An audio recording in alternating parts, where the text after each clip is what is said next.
I'd rather be sidelined trying to achieve greatness than watch greatness achieved and it only set on the sideline. Now introducing your host, Jacob Emery. All stand and applaud, please. Let's talk about your childhood. So let's start from kind of where you're born and your childhood, things that stick out to you, your siblings and all that. Okay. Well, we've established my name is Jack Emery. Mm-hmm. I'm 82 years old now, but I was young once. Mm-hmm. I was born in Mansfield, Ohio. My pop was worked at Westinghouse, and Mom was just a stay-at-home mom. I had one sister at that time, and she was 4 years older than I was. And I had rheumatic fever when I was 5 years old. They didn't think I would live, but I did. And so had a wonderful childhood. Mom and Dad was good to us. We was poor. We didn't even know it. So I grew up making most of my toys and working with orange crates and driving nails in them and just having a great time. I guess I never thought much about life. Went to school, got along well with it, liked the teachers real well and everything. And when I was 9 years old, I thought, I ought to be thinking about setting some goals. So we started church. And the first day I saw this beautiful little blonde girl. At 9 years old. 9 years old. Yeah, she had curls, she had freckles. Mm-hmm. And I said to my cousin, who's that little blonde girl? He said, well, that's Alice Young. And I said, well, I'd like to be her boyfriend. Actually, I'd like to marry her. And he said, you don't know that. I said, oh, I do know that. So anyhow, I took a little gift to her. She denied my gift, says, I don't want to be your girlfriend. So I determined in my mind, my goal will be to marry that girl in 10 years. Well, 10 years later, I married that girl. We just celebrated our 63rd anniversary about 2 weeks ago. That's incredible. So the fact that you set a goal at such a young age, I mean, that speaks so much volume to me.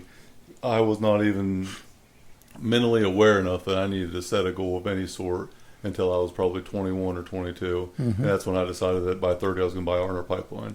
And you did that at 9 years old. 9 years old. And you put a date on the calendar and achieved that.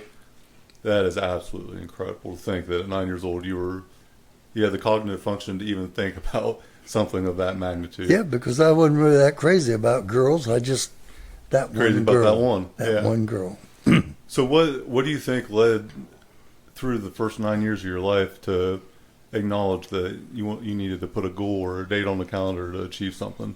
Or is there anything that you can think of in particular? Well, I don't know. My dad would come home from work every day, and he hated his job. And being a young kid and kind of simple, I said, why don't you get another one? Oh, we couldn't think of that, My dad worked at Westinghouse 37 years. He pushed the same two buttons every day, 37 years, retired, and was glad to get out of there. So what was Westinghouse? What did they do? Westinghouse built electric stoves and washers and dryers, and he was just a punch press operator, and that's what he did. Worked on the assembly line then? Yep. Yeah. And as I got older, I said to him, wasn't there ever a chance for you to get ahead? And he said, well, yeah, they offered me a foreman job a couple of times, but I didn't want the responsibility. I said, well, that's where we're different. Mm-hmm. I'll take the responsibility. I'll take the extra cash. But so I'm assuming that you had a mindset at a young age that if you were going to fail, it was going to be on your terms and not somebody else's terms. I think so. Yeah. And I know that when I was young, I had a brother come along that's 4 years younger than me, but whenever we did anything, I just sort of was the leader of the whole family. Mm-hmm. There was a total of 4 kids, and I don't know. I just couldn't stand the thought of waiting around to see what we was going to do. So if we go out and explore, I would be the explorer, and the rest of them be the followers. Yeah. Do you think that you were a leader in your own right because of your dad not really being a leader in general, and then you just kind of assumed that role by seeing him not be a leader, maybe? Maybe that's true. Yeah. Yeah. Looking at it from an outside perspective, and obviously, knew your dad for a short period of time, but hearing that, it just makes me think that you just kind of assume the man role of the family, as a child, because you didn't see it maybe in your dad, or maybe did you have anyone else that you admired or looked up to at a young age that you had in your life? I did. It was my uncle, my dad's brother. My dad didn't like him because he was an alcoholic, but he was a carpenter and a millwright. And when I was 11, Uncle Art came up home and he asked me if I'd like to work on a project with him. I said, sure. So we built a welder, laminations and wire, and twisted the wire and varnished and did everything. When we got done with the welder, he says, let's run some electric down to the garage from the house and let's hook that thing up. And we did. And he taught me how to weld.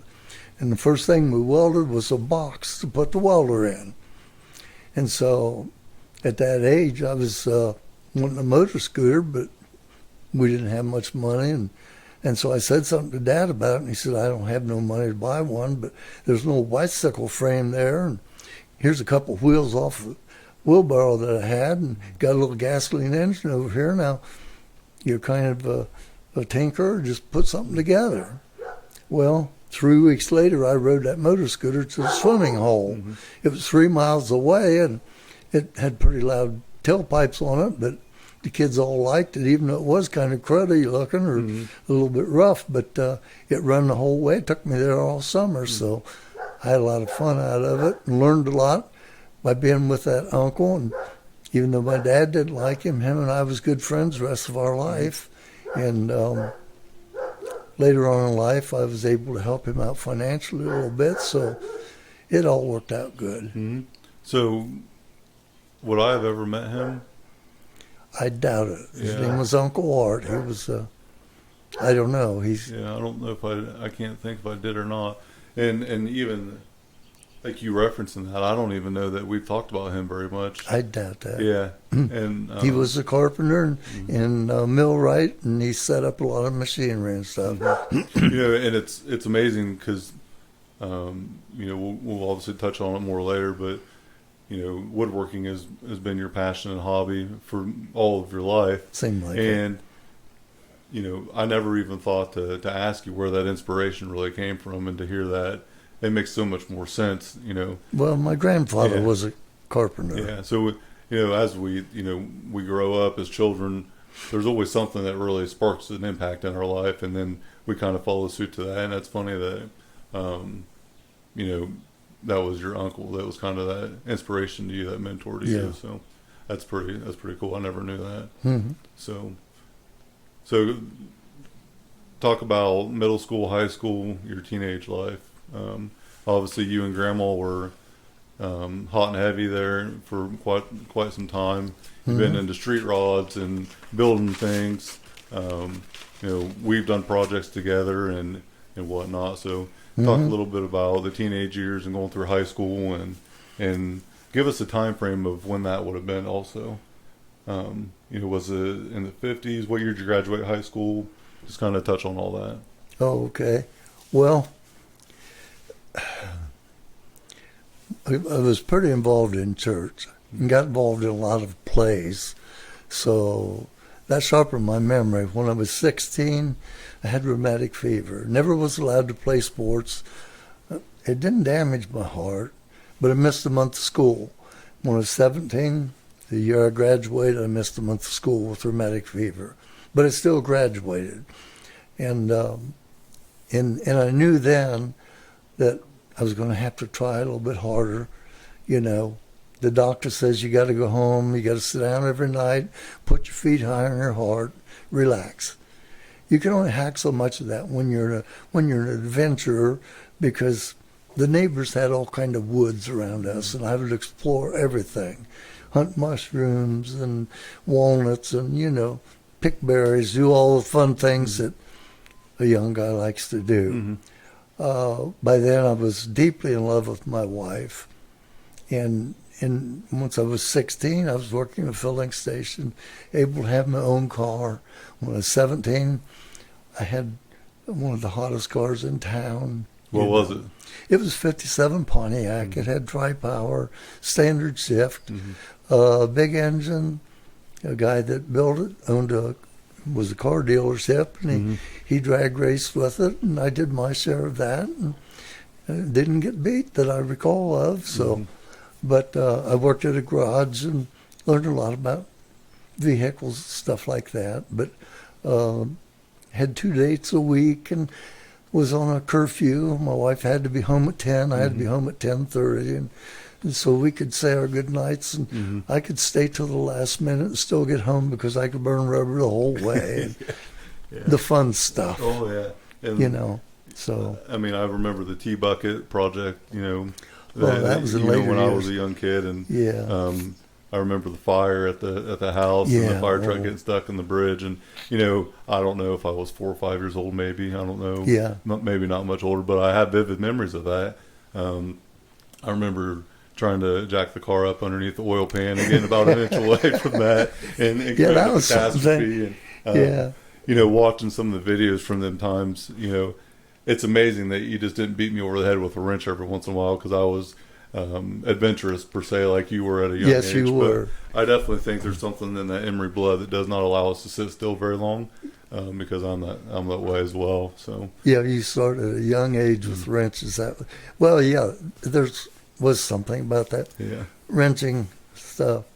But like I said, I got married at 19 and had 2 kids within 3 years, 2 years, I guess. And that was neat. It was a busy life. Yeah. So what would have been the year that you graduated high school? We said you were 17. I graduated in 58. 58, okay. Got married in 60. Okay. Yeah. So, but I worked at a garage, and they were building the freeway, Route 71. And when I graduated, I told the guy at the garage, I thought I need more money now. I graduated. Well, he says, you ain't worth any more to me. And I said, well, then I moved on to another job, and not only did I make more money, back then it was only from 80 cents an hour to $1 an hour. But then also they fed me 2 meals a day, and then about 3 weeks later they said, we're going to have to cut that back to 1 because you eat pretty good. yeah. But and then I went to a factory, and I was 18 at that time. Started out the lowest position in the factory, and 6 months later, I said to the union steward, I'm in the union, paying union dues. Am I going to live in here forever or what?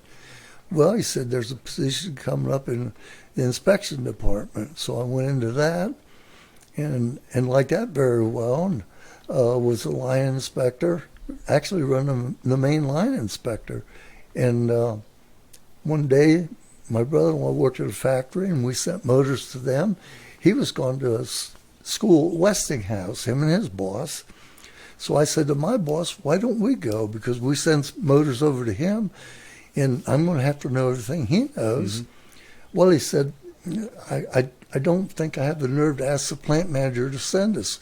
I says, fine, do you mind if I ask him?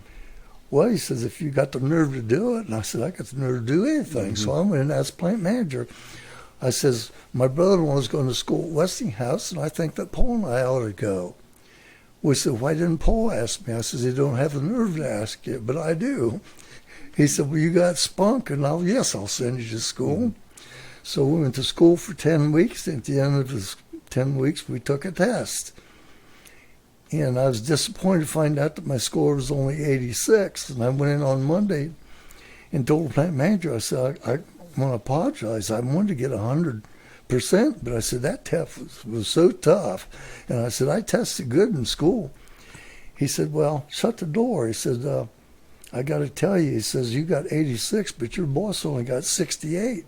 And he says, he's got many college degrees. And he says, I can't have you working for him anymore, knowing more than what he does, so I want to offer you a promotion. He says, I'd like for you to run the main production line. So I got quite a promotion out of that test. And you were 18 years old? I was 20 at that 20, time. okay. So, and I did run that for several years.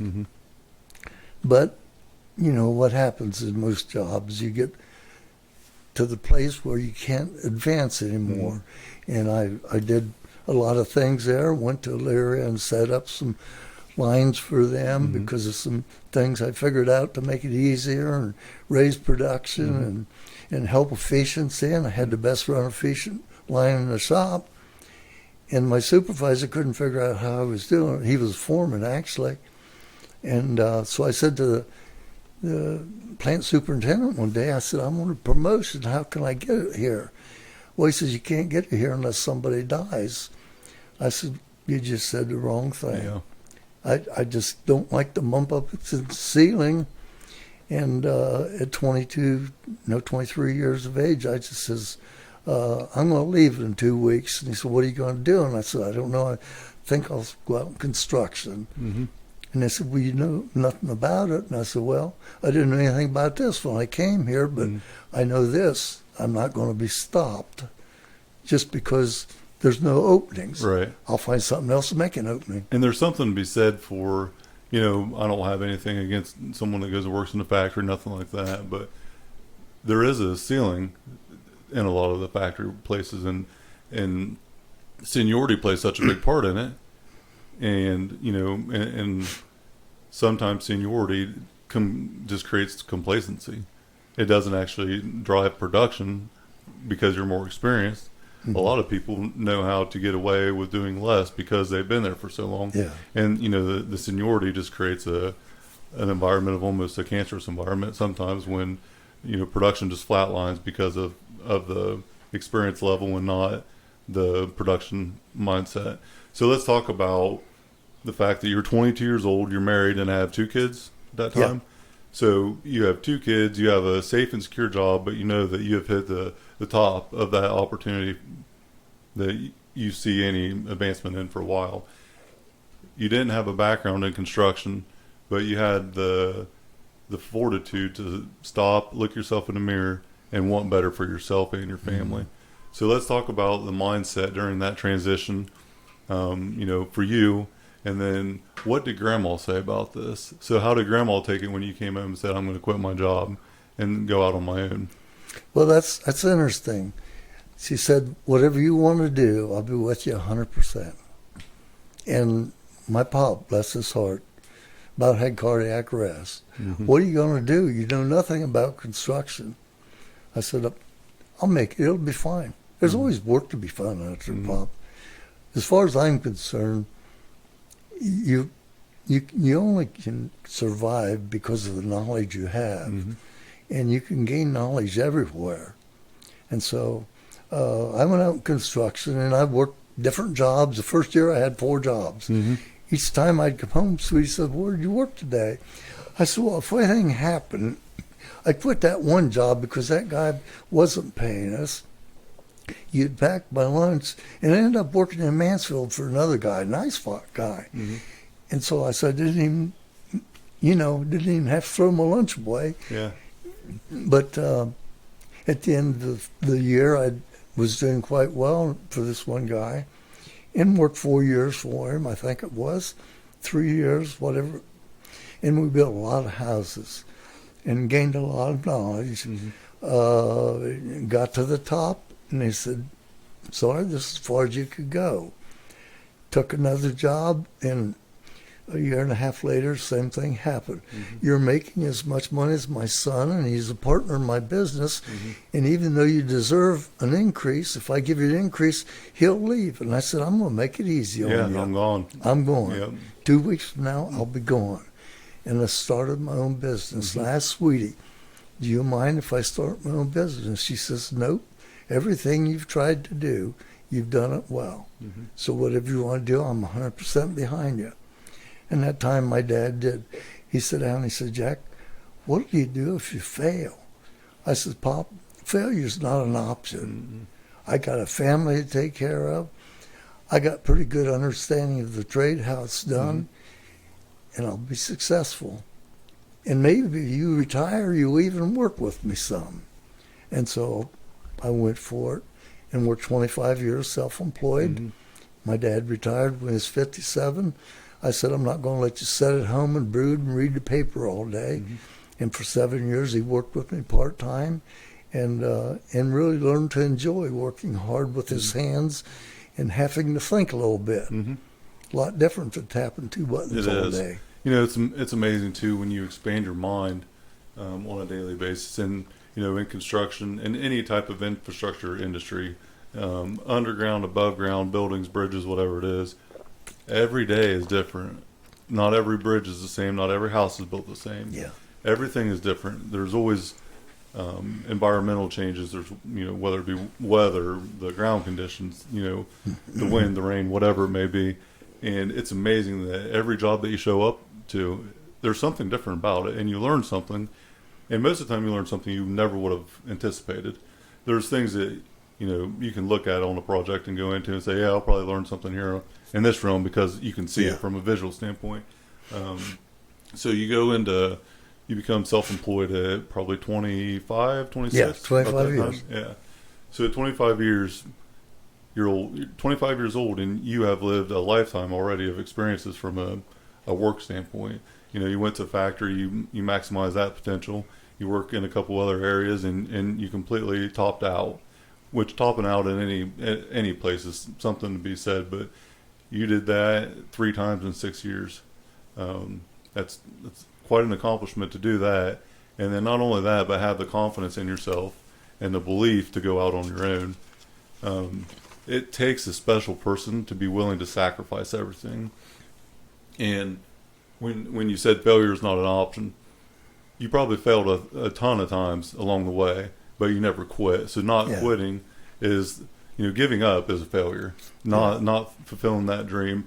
If you would have, went into business for a couple of years and then decided it was too hard and then went back to that factory, safe, secure life, that would have been failing. That would have been quitting. So many times on a daily basis, I fail at something, but at the end of the day, getting back up after you get knocked down, there's a superpower to that. I really believe that. I think that having that mentality that you don't need a plan B because plan A is going to work. And I've had a lot of times where there's when I'm trying to buy R&R pipeline, there was no plan B because I was so convinced, whether I should have been or not is to be determined, but it worked. That was plan A. Buying R&R pipeline at 30 years old was my plan A, and I wasn't going to deviate from that until I did it. And you had the same mentality, and I never knew that. I mean, I could have assumed as much, but we've never really talked about that. So let's talk about family life for you, from graduating high school, raising kids, owning a business. What was it like to have 2 young kids and then took a 12 or 13 year break and then had another kid? I think about that. Mm-hmm. So let's talk about that, raising 2 kids, being self-employed, and what that looked like. And then still in Mansfield, Ohio at this time, is that correct? Yeah. Well, it's good. I've always been around kids a lot, always involved in church and Sunday school and teaching kids and everything. But because we were self-employed, we knew that you need to take time with your family. And we always planned and did 4 vacations every year. Mm-hmm. Now, being self-employed, you don't always have as much time or money. Mm-hmm. And so they would be anywhere from 4 days to 7 days. Mm-hmm. And we would plan them, we'd mark them on a calendar, and come hell or high water, we kept that. Non-negotiable, right? Yeah. And so it worked out good. And the kids didn't suffer, and we really enjoyed the vacations. Mm-hmm. Spent some time in Disneyland and in Niagara Falls, and I don't know, several states that the kids were in. And church camp meetings, we took them down to sort of an isolated place down in North Carolina, but they had a blast, met a lot of other kids, and it was a somewhat primitive camping area, but they had restrooms and everything and good food, but woods to play in. It was good for them. So raising children is always a challenge, but it worked out pretty good.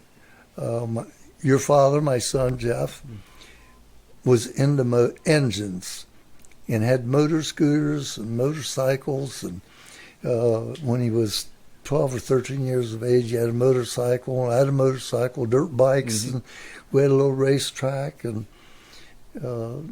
we'd go flying around that racetrack, and I could not keep up with that kid. And he'd say, Dad, just lay that thing down and throw a big old rooster tail as you come around there. And I said, listen, we're self-employed people, and if you fall down and break a leg, I got to take care of you. No problem. But if I fall down and break a leg, who's going to take care of all of us? Right. So I got to be careful here, Yeah. you know. Always trying to burn that in his mind. But we had a good time. Then we moved to Newark. And I was still self-employed, but when I moved to Newark, I worked for another contractor for 2 years. Did very well, but back to that same old thing. And bumped up against it, and somebody had to go. Things got bad in '78, and I got laid off. Well, actually, I took a layoff because I didn't want to do the job that was planned, and so it was to build an underground home in the middle of the winter. Just not a good plan. And so I decided I'd sign up for unemployment. And I went down and got a book, and they said, go out and try to find 3 jobs. Well, there was no construction superintendents available, no jobs available. So I took the book back after the first week, and I said, I'm not going to do this anymore. Just take this book back. Well, she says, well, you do. You'll starve to death. And I said, I hardly think that's going to happen. So I went to church that night, and the guy come up, and he says, are you real busy? And I says, no. And he said, I need a room addition. And so I just started right in, self-employed again, and finished out my career pretty much that way. But I've been very fortunate. Spent a lot of time with kids. Had Stacy 12 years after your dad was born. We lost a couple babies in between, but it was kind of good to start over again. But didn't have no rocking chair, didn't have no baby stuff. Got to do all that again, but she was sure worth waiting on. And so we had a very good life. And when I hit 53, it was telling on me that I'd helped build better than 250 houses, a lot of buildings, barns, and room additions and stuff like that. And things were just kind of wearing out. And I got a chance to go into the building code department as a building inspector, state building inspector. And so I topped out my last 10 years with that and retired at 63. And all I did after that was build 2 homes for us and a couple things like that. Yeah. You know. Well, you've never been one to not be busy. No. And I'll never forget the day that me and a friend of mine show up, and you're 63 years old, hanging trusses, and you're doing stuff at 18 or 16, however old I was, that I would have been scared to death to even think about. And I remember that day just admiring. I thought you were crazy, to be honest with you. I was like, man, if I even attempted that, I would be flat on my face, 20 foot down from where you were at. So I remember admiring, not just your work ethic, but the craftsmanship of what you actually put together. And obviously you've been doing it for a while. You're very skilled at it, but some of the ways that you would brace trusses to hold them and then grab another one as you're bracing this one. And, it was like it was a work of art. You could tell that you were an expert at your craft. So it was always, it's a vivid memory of mine on that last house that you built, watching that go up and how that worked. And then obviously the house off Horns Hill Road was one that I was a youngster, but I remember being there. I remember sitting on a little plastic white bench with a little 9-inch TV watching Ohio State lose to Michigan, and I was crying and throwing a fit. It's probably 1998 or so. And then I remember, dozing out area for foundation and, sitting in the track hoe when the foundation's being dug out. Obviously running equipment was something that I was always passionate about, but that all started really at a young age, with the foundation building and whatnot. So, it's stuff that you just never, you can never go back and redo it, and it's funny how the little memories of that little white plastic bench in the High State, and I remember the room I was sitting in, and then the little red tricycle that you had all beefed up, that I could take down the hill and be a maniac on. So it was quite an interesting childhood having someone that was such a strong mentor to me growing up, and you built such a foundation for me that I'm forever thankful for that. So let's talk about cars for a minute. So talk about some of the cars that you had. You said you had a Pontiac to start with. What were some other of your most memorable cars? I had another 57 that was tri-power, automatic, convertible. It was beautiful. 53 Oldsmobile. Everything I had was classic back then. First car I had was a little Crosley, little puddle jumper. And then I had a Mercury. It was a 4-door 49. I'd love to have them all now, but wouldn't have a place to put them, you know. But they was nice, and I just learned so much and dated. There was wonderful cars back. The 50s was a wonderful time to live. Everybody was poor, but we loved it. And I worked at a garage, and the people, 2 different garages I worked at, everybody was very helpful. And of course, I got the old tires that was taken off, but you put a boot in them, and so you go on a date and you have to change the tires. So what, you know? One incident in my 49 Mercury, the flathead engines, you go down the road and the fuel pump was in the back of the intake manifold and had a plunger that pushed up and made it work. Well, we was going down the road one day, and all of a sudden I said to Sweetie, who was my date, I think we're running out of gas. It acts like we're running out of gas. She said, but the gauge says it's got a quarter tank.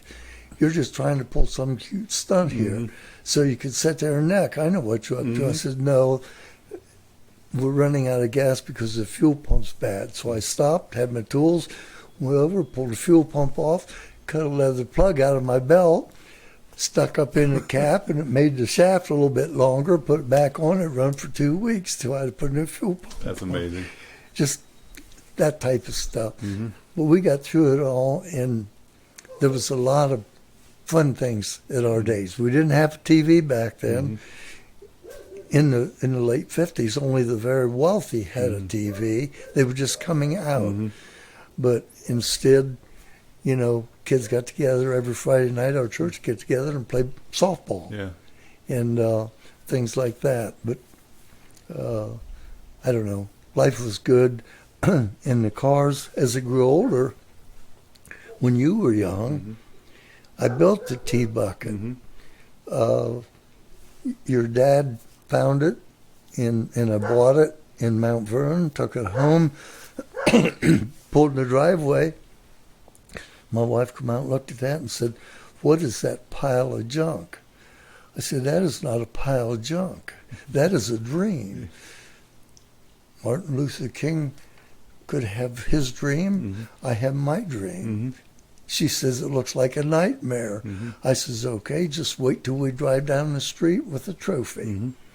A year and a half later, we went to our first car sale and took home a 4-foot trophy. And I still have trophies, and I don't know if they were part yours, part dad's, or in the garage. And I mean, they're from the early 90s, so some of them are, they've been thrown around a little bit. They're kind of beat up, but I couldn't see letting them go because that was such a staple for me as a kid.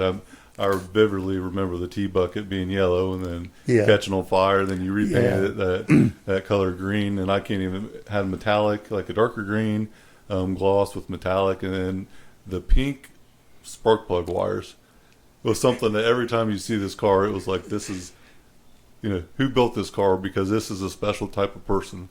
They have to have a pair on them to come out with pink spark plug wires and just completely rock this car and have nothing but 100% confidence in themselves. Well, that was your car. Yeah. Yeah. But whenever you redid it, I remember just seeing this thing, and it was, for me, that was my first memory with cars, And then obviously the Chevelle was a big one, the blue Monte Carlo that Dad had. And he was always kind of tinkering and putting V8s and S10s and either had a jacked up truck or a slammed down drag racing type truck. The 70 Chevelle was probably the one that had the biggest impact on me because I spent so Yeah. much time in the back of that seat. Yeah. And I just remember sitting in the back of it, and I'm sitting there shaking back and forth when it's idling. And I'm like, man, why is this car this way? And didn't understand it. But then going down the highway, I remember saying things like, punch it. And we'd be going down the highway 55 mile an hour cruising. And then, put the pedal to the metal. And next thing you know, the tires are spinning Burning 55. rubber. Yeah. Yeah. And I remember letting that thing go whenever Dad sold it. I was all for it at the time, but looking back now, I don't think I realized how great the memories were. Yeah. Sitting in the back of that car, probably didn't have great AC, and I just remember the car shows and the heat and some of that. But then we also went to a lot of drag races. Yeah. So National Trail Raceway was, I still have You pictures. were small. I was 5 or 6 years old, I think, and but I remember the noise, obviously, the speed, top fuel. but then going in the pits and smelling the top fuel cars. And I remember going in the pits and they fire them up for the first time after rebuilding them engines. And I'm sitting there crying like a baby. My eyes are burning. I can't figure out what's going on. But as an adult and as I got older, even in my teenage years, I used to go, I would seek that out because I wanted that experience again, not only for the childhood part of it, but that smell and like that feel to be in front of a machine that's so powerful. It's an incredible experience if you've never done it. Mm-hmm. I thoroughly enjoyed that, the years of drag racing. So, Cars are good. I remember someone telling me, well, you can't build a car. So I built two of them. In the 40 Civic I actually had the motor come out of your dad's original motor, come out of your dad's Chevelle. yeah, that 396. Yeah. Mm-hmm. Yeah, because it was a 396 original engine, and then he put Yeah. that 454. I had it bored out and Mm-hmm. put in there. It was like a brand new engine. Yeah. So And I have a thing for a 69 Camaro. I don't know why. Obviously, a 69 is that sought after year, but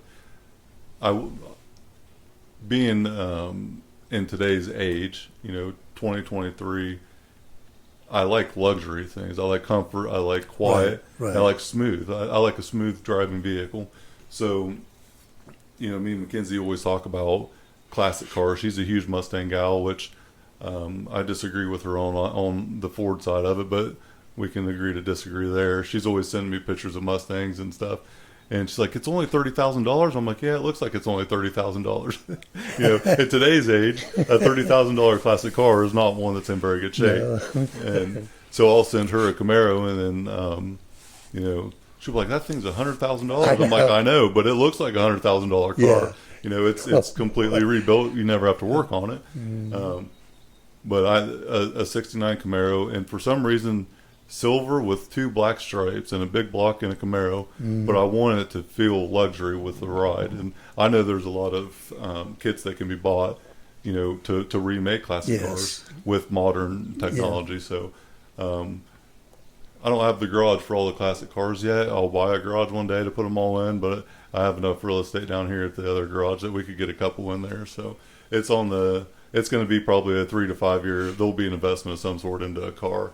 But the other one that I do love is a 67 Shelby GT500. So the one Mustang that I would is Eleanor. Remember the movie we watched downstairs with that? Excellent investment, too. Beautiful car. And you can actually get them completely built brand new. It's a classic car with a modern feel. And I think they're $200,000 to $250,000 though. Yeah. So they're not very cheap, but I tell you what, there's something to be said about the look of a classic car that modern cars just can't touch. Yeah. And most of the time, not only the material used 40, 50 years ago isn't comparable to now. Even like a Chevy truck that That's Dad true. has, when you hit the fender on that thing, it's going to break your hand. You hit a fender today, you're going to break the fender. Yeah. Right? So, the thickness of material then compared to now isn't even, there's no comparison, but there's something about sitting behind the wheel of a big block and having that much power at the grip of your Just hand. starting one up, it sounds different. Yeah. And then there's also something for me about getting under the hood, seeing the carburetor, and just cracking the throttle a little bit on the carburetor. There's something powerful about that. I don't know what it is. whether it's just old habits die hard or what it Well, is. you was little when you crawled up under the hood and would hear that, And I remember that too. And even when we built that Jeep, that red Jeep, we had a small block in. Yeah. And that's all I wanted to do for the longest time was just get under the hood and just, crank the throttle a little bit. So all the memories of cars and whatnot, I don't think that's something that ever goes away. No. And now, so Fallon has an obsession with the movie Cars. And that's all she wants to watch. She is absolutely beside herself about cars. So every time she goes somewhere, all she says, let's say now watch Cars. Let's watch Cars. Where's my cars at? So she's always got a little car in her hand. She's racing up and down tracks and whatnot. So maybe she'll be the one that really is the gearhead out of the two girls. So we'll see. She probably will be, and Freya will probably be the one that takes over the company eventually. Yeah. I got to get her tougher for that, but she's going to be dealing with a bunch of pipeliners. She better be ready to punch them in the mouth pretty quick. Which Fallon will be ready for that. God bless her heart. She's like me in so many areas that it scares the absolute crap out of me. She's the Tasmanian devil. That's the easiest way to describe it. So, man, I'll tell you what. Everyone's different. But That's true. It's amazing how much basically we all like some of the same things. Yeah. So let's talk about, let's shift gears a little bit to something you said the other day that really intrigued me. You said you write in a journal a lot, and you have written a journal for a long time, and then you even referenced wanting to write a book one day. I just want you to tell me that story again. When I left your house the other day, I actually called Tyler and I said, "Man, you're not going to believe this, but my grandpa said that he wanted to write a book one day." And when you're talking about that, I was just like, for me to even think about writing a book is comical to anybody that knows me.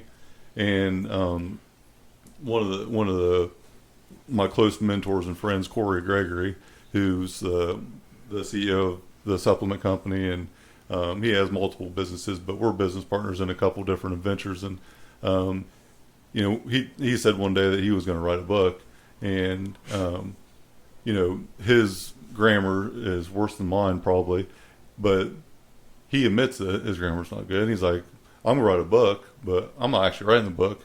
It's going to be written by other people, but it's my book and my story." And he explained that to me years ago after his first one. And hearing how he presents it, that he's writing a book, and then it's almost a joke to everyone that he's physically writing that book. It probably wouldn't make sense like if I wrote one, but doing something like that for me and for Corey is something like exposing and recognizing a weakness, and then knowing that you shouldn't be able to do that, and being inspired by that. There's something powerful about that, actually, doing something that you probably shouldn't be capable of doing. But for you, I would say writing a book was something that was probably in your wheelhouse, wasn't it? Because you wrote in a journal for years. You said you did good in school. Was it something that, were you physically going to write out the chapters in the book, or just give me the story? I started with a steno book, and a little tablet. And I just found it the other day. I wrote in it, starting my life up to 50 years of age. That was 32 years ago. And I meant to complete, I need to pick it up and bring it on up. And I titled it Things I Think and Things I Know. And I would deal on things that I think about a lot, but not sure I know about, and then things I know positive.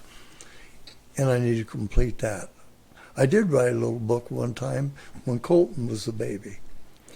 He was so obsessed with bobcats because his grandpa had them. So I wrote a little book, 10, 12 pages, stapled it all together. His mother, or he still has it, about him bringing the bobcat over to Louis Drive and stuff. But, and I think I wrote a child's book. I would like to write children's books. I'm fortunate in that I have so many hobbies that I don't do them all justice. I still got an art set at home, and I've not painted only one picture, and I need to do that too. But Yeah, I want to complete that book. And Stacy has given me a journal, a Mm-hmm. leather-bound journal that I need to get all these stories Mm-hmm. I'm putting in. It's just stories, the things that have happened to me Mm-hmm. during my self-employment years Mm-hmm. and spiritual things that have Mm-hmm. happened, and she wants the recording of that. Mm-hmm. What have been, when you reference some stories, what are some of the most impactful things that happened to you in that 25 years or 30 years of being self-employed? What are some of the top three things that really stick out? Okay, one of them was a lady that her husband had actually set her on fire, and she was burnt pretty bad. And I went to look at her job in the winter, and it was 43 degrees, as warm as the house could be. And I was able to do a job through community development and put a new furnace in and do all kind of work. And anyhow, we got done. The house was 72 degrees. She was happy. Her bills was manageable. Mm-hmm. And I don't know, just helped her spiritually too. She was in bad shape. Mm-hmm. Those are type things that really mean a lot to me. Mm-hmm. And plus, put some guys to work, stuff like that. Mm-hmm. I've worked for a lot of older people at the time. Now I am one, but Mm-hmm. back then was able to help people that through government programs, uh, people that didn't have any means, Mm-hmm. and help them get things that they needed, fix up their home and so forth. Mm-hmm. There's a lot of good grants and stuff out there. Just a matter of knowing how to get them, work around with them. And so, I don't know, I still made a living off of it, but was able to do things that you couldn't do otherwise without those grants. Mm-hmm. It's there, and it just needs to be used the right way, Mm-hmm. So What drove you to want to help other people so much? Do you know? Was there something that happened to you personally, or what made you passionate about helping other people? Because I know that throughout your whole life you've been wanting to do that. Well, I don't know. Probably because of being a Christian. Mm-hmm. That's all I can say. Mm-hmm. I didn't learn it from my dad, but he was not a bad man. I mean, he helped people if he could, Mm-hmm. but it just seems like that if you get in a leadership role, that's a good thing to do. Mm-hmm. And so, And I don't know if it, I know part of it would have been from you, and I think Dad had a lot of that in him as well. Me growing up and then coming into the workforce, as I started to understand what an opportunity, how to create an opportunity for myself, whether it be working harder, applying myself in different areas or whatever it may be, my mentality from a young age that it was a natural thing, I think, because I don't ever remember a single instance that sparked this, but I was always looking at creating the next opportunity for myself. But while I was doing that, I was always trying to, pull someone down out of the weeds to come take my job. And I always, even to this day, I still tell people, train someone below you to take your job. yeah. That way you're always moving forward. So you're That's training good. yourself for your next opportunity and training that person to fulfill your role. As a leader, if you don't apply time into someone else, you're opening up your door. But when you open up your door, who's going to fill the spot that you're in? So I always looked at it from that perspective, and whether it be from with me and Cody, like a business partner standpoint, before we were 100% aligned with trust and with the loyalty that we have now, we had a conversation one day about it, and I said, Cody, I operate like this. If I create an opportunity for myself, I'm opening up my door. But that doesn't mean I'm shutting your door or your door's not open. I'm opening up your door too. Because people that, I always say that, people on my team, I'll open up their door anytime. Mm-hmm. Create opportunity for them. And there's something to be said about wanting to help other people. It's amazing that you did it at such a young age, it sounds like. For me, I was helping other people with a selfish mindset. Now, what I've realized is there's more power in impacting other people's life in a positive way. When you can see someone that is struggling, and then you see opportunity in them that they don't see themselves, and that you know that you can have an impact by just applying a little bit of time or just helping. There's a lot of power in that. And I think one of the most rewarding things that I've ever done in my life is help other people that can never repay me. There's a couple people in the community that we've worked in front of their house and whatnot, and there's one particular kid that was just enamored with watching us work. Our guys were out, the crew was out, and the crew came in one afternoon and said, "Hey, this kid's out there all day watching us," and he went to Walmart and got like a Walmart vest, and he has his hat on. So we gave him a hard hat and vest. And then I probably had 10 people send me pictures. And this was 3 years down the road, and this kid is out in Walmart going shopping with his parents with that hard hat and vest on. And I don't know his exact age. He has some setbacks in life, but he's a good kid, and he will never have the opportunities that I've had because of his setbacks. So last year we ended up, me, Cody, and our safety director Levi, we went over and took company trucks over. We turned the lights on when we pulled in the driveway and took them like a gift bag. So sweatshirts and another hard hat and a ball cap and toboggan and whatnot. And we get pictures to this day of him, wearing that stuff out in public. And when we left, Cody turned to me and he's like, "Man," he's like, it feels so good to be able to help someone like that, to give them a little bit of an inspiration in their life when they don't have very many opportunities to be inspired. And that's what I told him. I said, "Cody, you'll never understand how powerful life can be, or our opportunity is for what we've accomplished.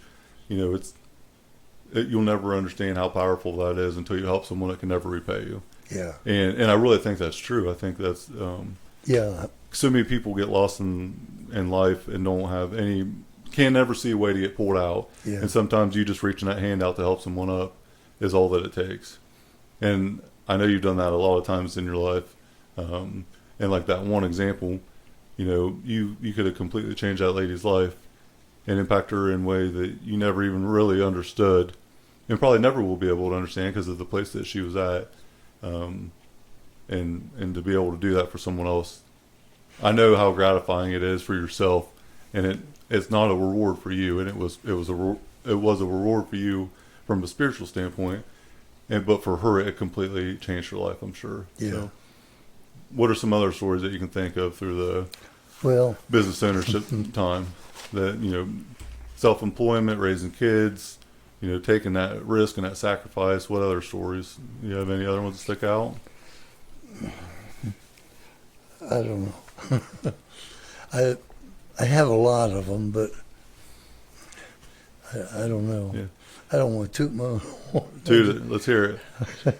They're just stories that we just want to. I want to hear them for myself. I do have a story. I didn't want to push spiritual things, but I worked for an older couple one time. I was changing their bathtub, and the lady comes up to me at 11 o'clock and says, "We're going to eat lunch at noon. Would you like to eat with us?" I said, "Yeah, I'd be fine." Now, this is just the way I do things. I've always thanked the Lord for the food when I would eat. Mm-hmm. So she goes downstairs, and I'm working away, and all of a sudden it's just like God said to me, "Now I want you to thank the Lord for the food," as a witness to them. So I wrestled with that, and I said, "Well, now that's something. If this was my home, I would feel I could, but this is their home." Well, he says, "I want you to do that." And so I went down to lunch and sat down, and I said, "Would you mind if I said a blessing for the food?" Mm-hmm. And they both looked at me and said, "No, I'd be fine." So I did, and of course I had a little trouble speaking, kind of put you on the spot. When I got done, they were both crying, and I thought, oh, man, I've done it. I said, did I offend you? And they said, no, not at all. He says, no one's prayed in this home for 30 years. We used to go to church, and we got away from it. And that's all. So we ate lunch, had a good time. The next day, I was finishing up, but I'd be there for lunch, and she'd come up and ask me again, will you eat lunch with us and pray with us again? And I says, yeah. And so I did. And that's all it was said. And a week later, I run into him when I was over at the lumber company, and I said, how you doing? Everything working okay? And she says, fine. She said, I want you to know that we got back in church, got straight with the Lord. Mm-hmm. Thank you for praying for it with us at lunch. And I thought, boy, I'm glad I didn't miss that one. Mm-hmm. And those are the type of things that had great value for me. Mm-hmm. Being self-employed, you have to be careful that you don't offend someone. But she asked me to eat with them, mm-hmm. and I sure wasn't going to bow my head and thank Lord for my food, not thanking for theirs. Right. I have a lot of those type stories. Mm-hmm. It's just, that means a lot to me. I could have probably done better, but to get involved with these government programs and be able to find the Columbus Foundation. In other words, I had a lady that I worked for that needed a new roof, and there was no money left to do that, mm-hmm. but found through the Columbus Foundation that they paid for the whole roof. She didn't have to put any money, mortgage on her home or anything like mm-hmm. that. And it needed it so bad, and of mm-hmm. course, I would help as much as I could do. Mm-hmm. But you're paying guys to do it, you got to do something, mm-hmm. make some money, That's good. Mm-hmm. It's wonderful. It's just good to be in a position that you can help when you don't have the means to do mm-hmm. the whole thing. And I know you do the same thing. Mm-hmm. So, I don't know. I heard a guy doing an interview the other day. Had a couple things to go with on that, but the guy said, the reference money doesn't buy happiness. And this guy disagreed, and he said, money does buy happiness, but the happiness comes from giving the money away and helping other people. Yeah. And that's very powerful to be able to create an opportunity for yourself to give back to others. And you see so many people that have created so much wealth, they've accumulated wealth that, a lot of people can't even understand how powerful that is. Yeah. And what they do, when they give it away, that is the fulfillment that they've been searching for their whole life. It wasn't the accumulation of the wealth. It was the ability to provide a platform for others to, it might just be get through a hard time, but to also flourish in their own right. And I think of, Andrew Carnegie and Rockefeller, the early entrepreneurs of America. They still have a lasting legacy to this day because of, like, Carnegie has libraries and colleges and schools all over the place. And, you can't go to Pittsburgh without seeing Carnegie Drive and Carnegie, the mm-hmm. town. I mean, it's everywhere. And they left a lasting legacy because of the ability to create the wealth, but then the understanding that the power is in, helping other people. And then, so hearing that, it put it into perspective for me that money it's just another tool.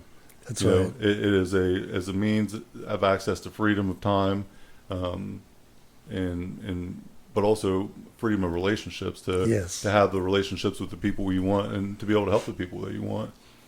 And I heard the other day also in another type of interview, it was Matthew McConaughey, who's an actor, and he said, "Don't be a nice guy, be a good man."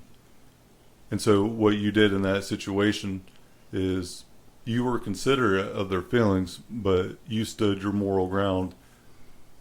You asked the question out of respect, but you knew that what you built a foundation on spiritually, you felt like you needed to pray before you ate. That's being a good man. That's being a leader. When you think of a nice guy, or how it was phrased to a nice guy was someone who's a pushover, who's a yes man, who would go against his own belief just to be the running with that crowd. And I'm sure being self-employed and having a strong faith base, there's been a lot of times where you were probably put in a situation where you weren't necessarily a nice guy, but you were being a good man and you stood on what you believed in. And whether it worked out in your favor or didn't work out in your favor, you weren't going to shift your beliefs for someone else's or because someone didn't like it. If someone did something that you didn't like as a Christian, you weren't going to not be a Christian because of what people thought. Yes, you were going to stand your ground because that's what you believed in. And there's a lot to be said for that. I think I've acquired this more in the last probably 10 years than I ever thought I would have at a young age, but truly not caring about outside voices and outside opinions. There's a superpower in that. If I'll come to you and ask for your advice, I'll respect your opinion. But if someone's going to come at me and tell me that I'm doing something wrong, but they've never been in my shoes or never been in my situation, I don't really care what they have to think. It doesn't really mean anything to me. It doesn't register.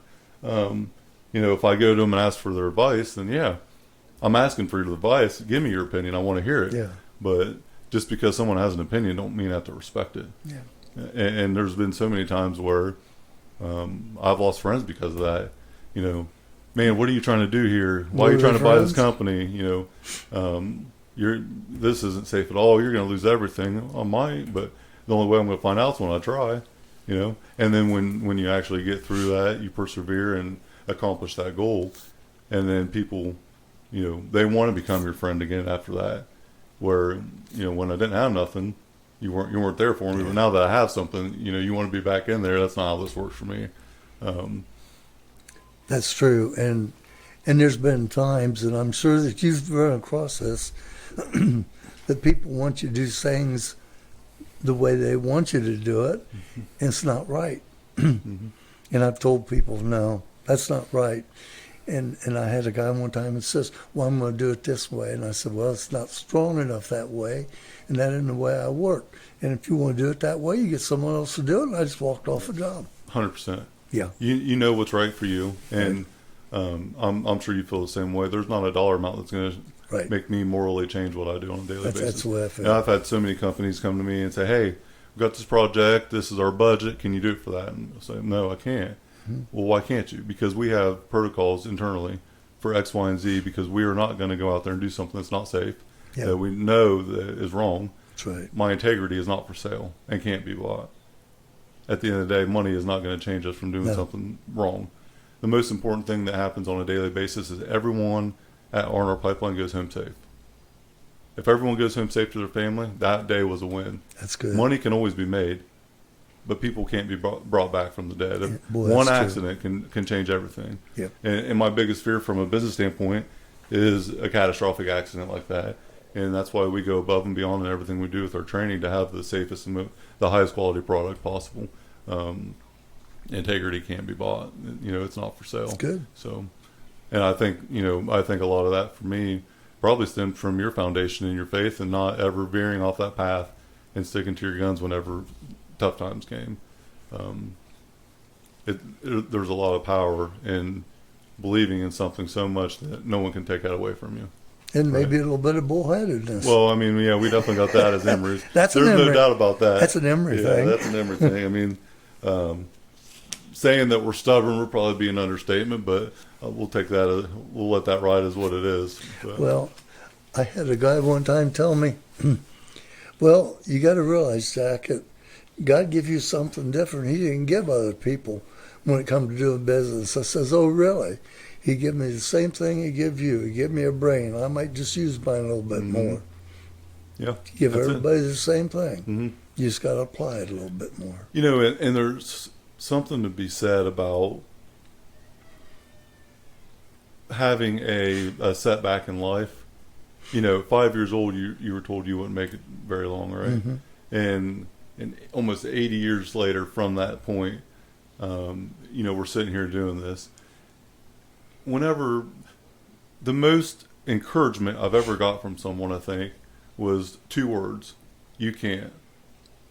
Them are the 2 most encouraging words in the world for me. Yeah, they are. You tell me that I can't do something, and if I want to do it, I'm going to prove you wrong, and I don't care what it is. If it's something I'm passionate about, and I believe that I can do it, tell me I can't. Watch how I do it. Yeah. You know, and it's funny to think of someone doubting you, that it becomes encouraging or inspiring. Yeah, but you can or you can't. Either one. Yeah, and whether I actually do or I don't, not only is the outcome the measurable, but I think the mentality going into it also. So you knew when you left the factory that you had bigger aspirations than that. You knew that in your mind you were never going to fail.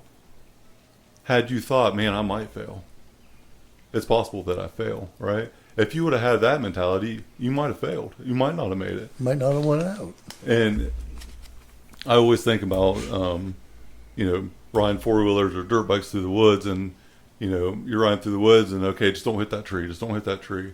You're 500 feet away. Don't hit that tree. Don't hit that tree. You're within 5 feet, and then you smack the tree.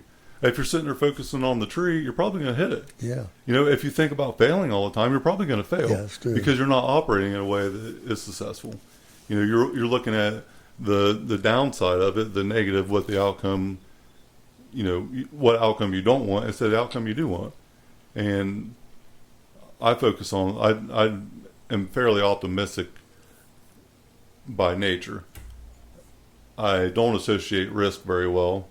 Or uncertainty, so I don't really, okay, you have $37,000 net worth to your name, and you're trying to buy a multi-million-dollar company at 30 years old, right? I didn't have any money to my name, and whatever money I actually did have went in just bank fees and applications to get a loan to buy the company. And I had a lot of people ask me, man, you could lose everything. I'm like, lose everything? All I got's a house. Take my house. I'll get another one. I'm not worried about that. I'll find a place to live. But what I can do if I do succeed is what I'm focused on. And everyone that would question that, aren't you nervous? No, I'm not. Because, and I look at life like we have a floor and we have a ceiling. The floor is rock bottom, right? Well, I laid on that floor for a long time. I've slept in a hotel 5 or 6 days a week for 8 years, whatever it was. Bought a house young, always trying to continue to go. But I know what the floor looks like. I laid on it for 8 years. But now, a few years later, I don't really have a ceiling. I don't look at life like I have a ceiling. I don't ever want to set a bar for what I can accomplish, because I might hit that a lot quicker than what. Yeah. So it's, I don't have a final destination. I have a next destination. I guess that would be the best way to put it. That's good. Always looking at, achieving something, but then there's always something after that. So, I think that, being able to do this alone is, I could have never imagined us sitting here. And I'm sure you can't either. And when I probably told you about this, you're probably like, what in the heck is he talking about? But being able to sit here and do this has been incredible.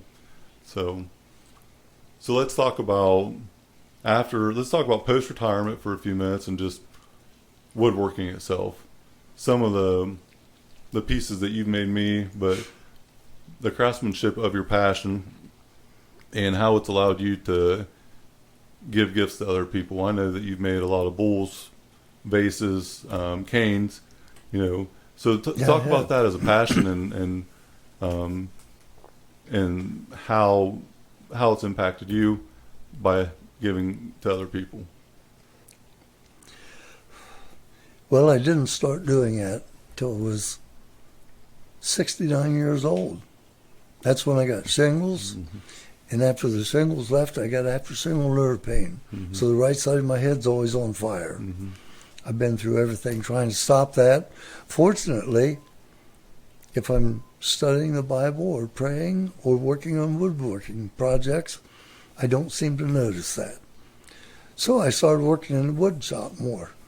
And spent all my life building the buildings, and now I decided to start building stuff for in it. So I don't know. I had a good friend. He passed away last November, but he helped me awful lot learn about what to do with wood. I went down to the works and went in their woodwork shop and talked to an old gentleman. He showed me how to put segmented bowls together. Started turning stuff on an old rickety lathe I had, and that worked pretty good. And I got a little bit nicer lathe and put a different motor on it and can do a lot of things with it. Started making rolling pins and pepper mills and bowls out of cherry trees and all kinds of stuff like that. And a little bit of furniture, I don't know, just I guess I've never made a blueprint. Got a picture in here for something I'll talk to you about. But the canes just popped up. A guy was making them at church, and he said the handles keep breaking off of them.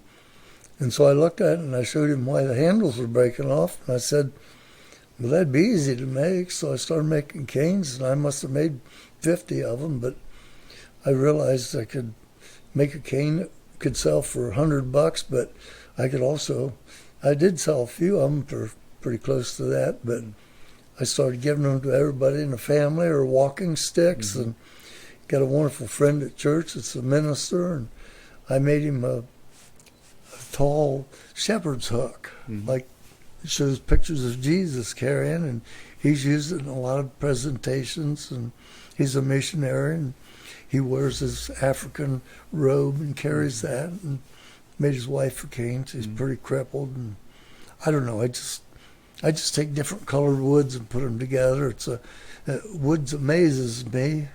God made the trees grow, and the color that's in them. And crabapple tree is the nastiest tree there is to clean up afterwards in the yard. But you get a fruit tree and turn it on the lathe, and the inside of it is just gorgeous.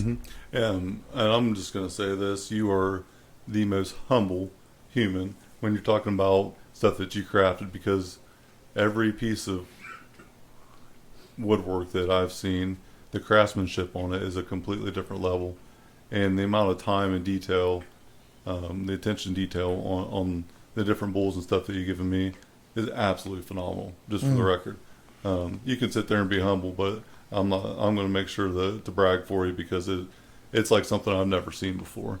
The different how you piece together, and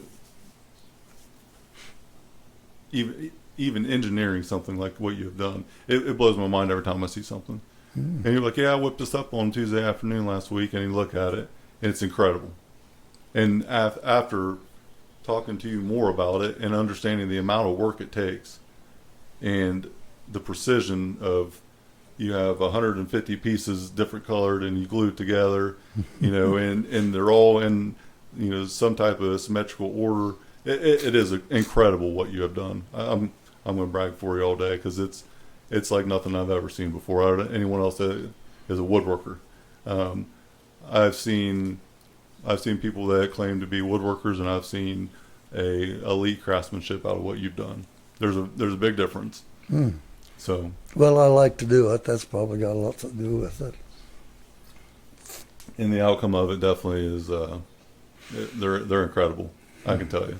I get compliments all the time on some of the stuff that's in my office, and the little dump truck that holds my business cards that you made, and just all that stuff. And the girls, them cards you gave me the other day when I came over, the girls absolutely love them. Fallon had to have that red one. She was all about it. So she's going to be the gearhead, I'd say. But it's an honor to be able to sit here and do this with you, but also for it to be the first podcast episode, it makes it so much more, impactful for me. It's difficult to take all your life and put together in a little bit of time. It's amazing how difficult it can be to talk about things that you've done, and I'm assuming just by the nature of how humble you are, it's hard to talk about accomplishments sometime in a humble manner, because what you've achieved is extraordinary, and what you've done is extraordinary, but you're such a humble person that you don't want it to come out a wrong way. And I can tell when you talk about your woodworking ability, you're very humble about it. Slap this together because it's a natural thing, and it's probably not simple to you, or even easy, but it's something that you enjoy and you take pride in.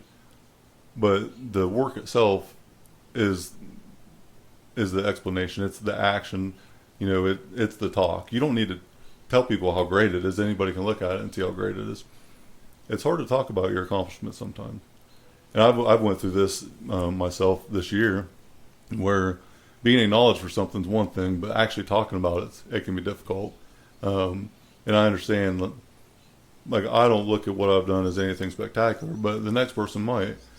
And what I realized, I guess, for me is I can tell my story. I can talk about things that I've learned, and in hopes that people understand.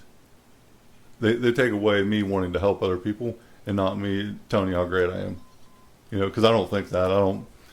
It's not the dog and pony show. Look at Jake Emery, look how great he is, and I know you're the same way.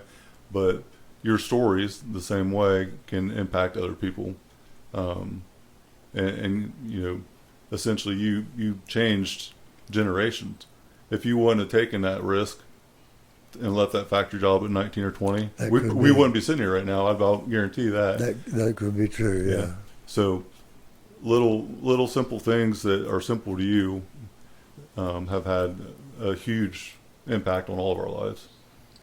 Well, there's enough negativity in the world today, and someone needs to promote positive thinking for people.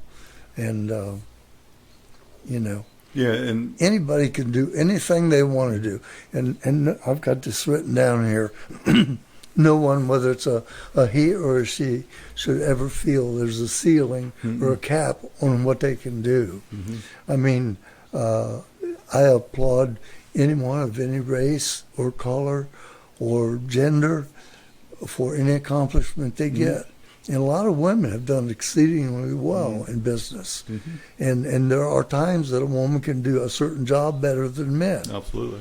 And there's times that men can do much better than women. We're just built different, and things are different. But everyone should use their brain. And in today's world, I'm sorry, it's not being used very much. In the political world, no one's using their brain right now. Right.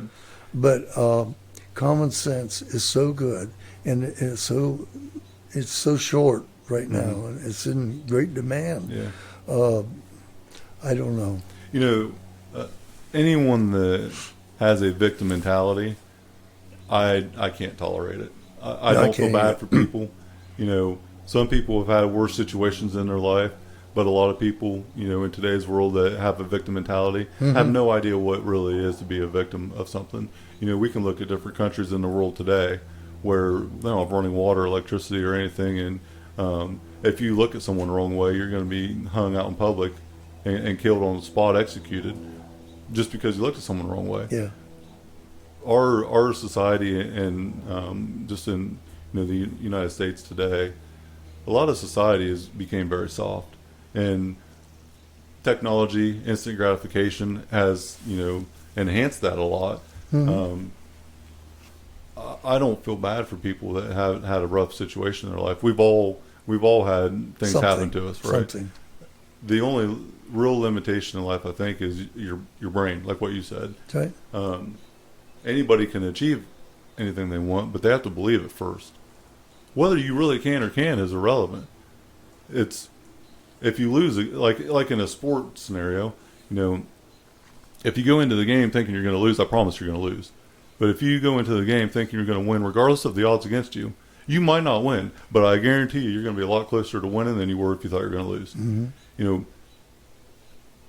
Whenever I set goals or look at things, I always try to set, if it's in a short term, a realistic goal, something that I know I can achieve. But then I have a secondary goal called a stretch goal that, I have a belief I'm going to achieve that reasonable goal pretty quick. So I'm putting another goal out there so I don't limit myself. So the ultimate goal is the stretch goal, and the reasonable goal happens as a side effect of wanting a bigger thing. And if I look at building net worth and I set I want to have $100 million net worth in 5 years, whatever it is. And I look at that, and that's what my goal is. Well, what happens if I hit it in 2? What am I going to stop? Right? So setting a goal or having a mindset of achieving something that people cannot even conceptualize has been powerful for me. So take that $100 million reference in 5 years, $100 million, no, I'm going to 10x that. I want to do 10 times that, whatever it is. I guarantee you I'm going to get a lot closer to that 10x point than that $100 million goal. Mm-hmm.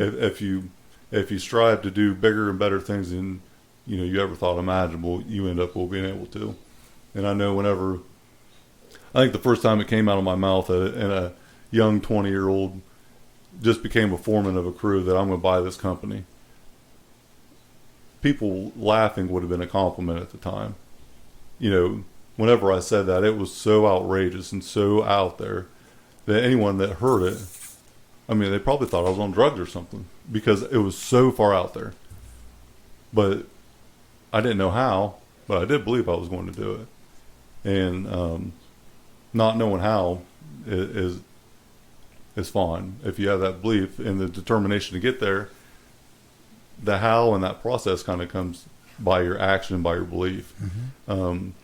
How are you going to be self-employed? How are you going to have that next job after you left the factory? You didn't know how yet, but you figured it out because you believed in yourself, yeah. Right? So I think the confidence is the very first thing. The commitment to going after what you want in life is the first thing, the big thing. And so many people limit themselves by this fear of what they can't control. Fear of the unknown. Yeah. I frequently tell people, focus on what you can control. If you focus on the controllables, then the outcome is more likely to be determined by what you want. Yep. If you focus on what you cannot control, what you end up doing is you put fear in place of something that's out of your control. Yeah. And it eliminates the peace today. So when you rest your head at night, if you focus on what you can control throughout the day, I can go to bed and be peaceful about it, right? But if I'm thinking about things that are out of my control, it's not today that I'm fearful of. It's what's ongoing. Mm-hmm. And the fears of the future take away today's peace. I truly believe that. I think there's something to be said for that. But is it anything else, Grandpa? I can't thank you enough for this. It's been I'm humbled and honored, honestly, to even have you here and to be able to do this. I think it's such a remarkable thing to be able to sit down and do this. It really is. Well, all I can say, if you look out and see 100 Indians out there, just think of it this way: we got them surrounded.